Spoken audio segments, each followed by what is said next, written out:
The touch of yours is what I've been looking for. Assalamualaikum warahmatullahi wabarakatuh. Kali ini saya akan menjelaskan tutorial membuat legal opinion. Sebelumnya, apa itu legal opinion? Legal opinion atau pendapat hukum adalah satu peran pekerja hukum dengan memberikan konsultasi hukum, yaitu memberikan pendapat hukumnya. Baik digunakan untuk menghindari timbulnya sengketa, maupun untuk penyelesaian sengketa. Legal opinion terbagi menjadi dua. Ada yang lisan, dan ada juga yang tertulis. Langkah pertama.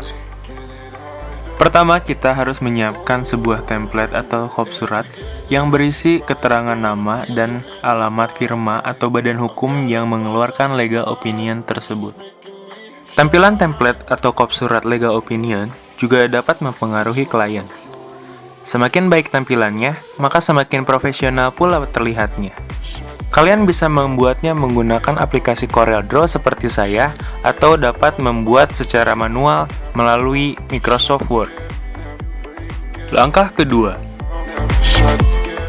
Setelah membuat kop surat, selanjutnya cantumkan tempat, tanggal, dan tahun pembuatan legal opinion.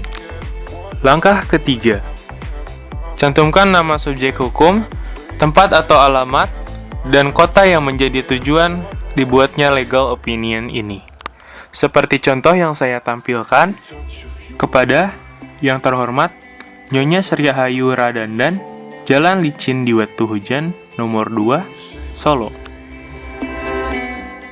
Langkah keempat.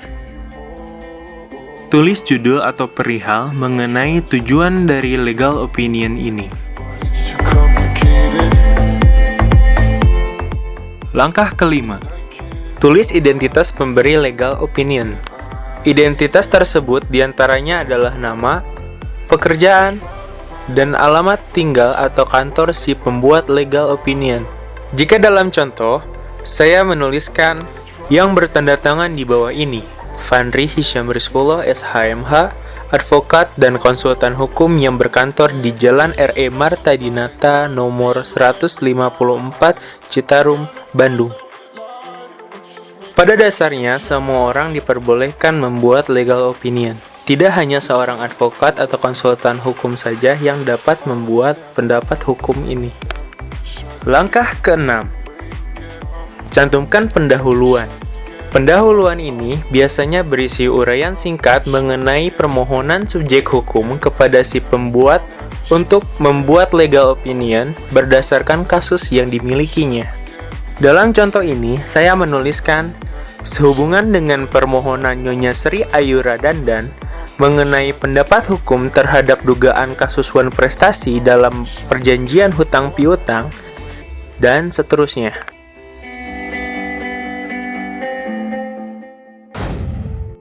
Langkah ketujuh. Tuliskan identifikasi fakta hukum. Terdapat dua bagian dalam identifikasi fakta hukum. Di antaranya, beberapa poin yang dijadikan dasar pemahaman atas kasus yang merupakan hasil pertemuan bersama dengan klien. Poin-poin tersebut dapat berupa salinan dokumen, tanda tangan, posisi kasus yang tergambarkan jelas dan sesuai dengan fakta yang ada, dan semua kejadian yang sesuai dengan fakta yang ada. Selanjutnya terdapat kualifikasi yang menjadi dasar pendapat hukum ini.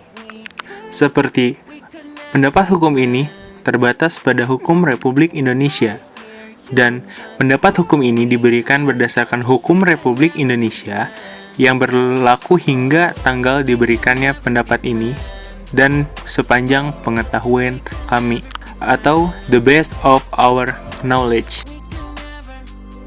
Langkah ke-8. Selanjutnya, buat posisi kasus. Posisi kasus atau bisa juga disebut kasus posisi merupakan urutan peristiwa penting yang diurutkan berdasarkan waktu dan hal-hal yang mempengaruhi suatu kasus. Kasus posisi sangat mempengaruhi seorang konsultan hukum atau pembuat legal opinion. Maka dari itu, saat klien menceritakan kasus atau permasalahan yang sedang dialaminya, kita harus mencatat hal-hal penting yang dapat kita jadikan kasus posisi dalam pendapat hukum yang akan kita buat. Langkah ke-9. Buat identifikasi masalah hukum. Identifikasi masalah atau problem identification adalah proses dan hasil pengenalan masalah atau inventarisasi masalah yang menghasilkan beberapa poin pertanyaan dari fakta hukum yang telah dirumuskan. Nantinya, pertanyaan tersebut akan berusaha dijawab melalui analisis hukum. Langkah ke-10. Tuliskan penelusuran bahan hukum. Penelusuran bahan hukum atau inventarisasi hukum merupakan kumpulan produk hukum yang mengatur dan berhubungan dengan fakta hukum. Di dalamnya bisa berisi perjanjian-perjanjian atau MOU kasus yang sedang dibahas dalam legal opinion ini, maupun bahan hukum pokok seperti Kitab Undang-Undang Hukum Perdata beserta pasal-pasal terkait dengan fakta hukum sebelumnya. Langkah ke-11. Setelah pada langkah ke-9 kita membuat beberapa poin identifikasi masalah hukum berupa pertanyaan-pertanyaan, maka saat ini kita harus membuat analisis hukumnya. Analisis hukum atau legal analysis akan menjawab pertanyaan-pertanyaan pada poin identifikasi masalah hukum dengan menggunakan kaidah-kaidah hukum mulai dari pasal-pasal dalam Kitab Undang-Undang terkait kasus, pendapat ahli, keputusan hakim, dan asas hukum. Kaidah hukum tersebut dikutip dan disertai dengan argumentasi yang linear. To look out at her view, but a shop was built right across the street. It stands by the sunrise used to be. In the afternoons on the couch to read, goes through old pictures and memories. Our heroes have been forgotten.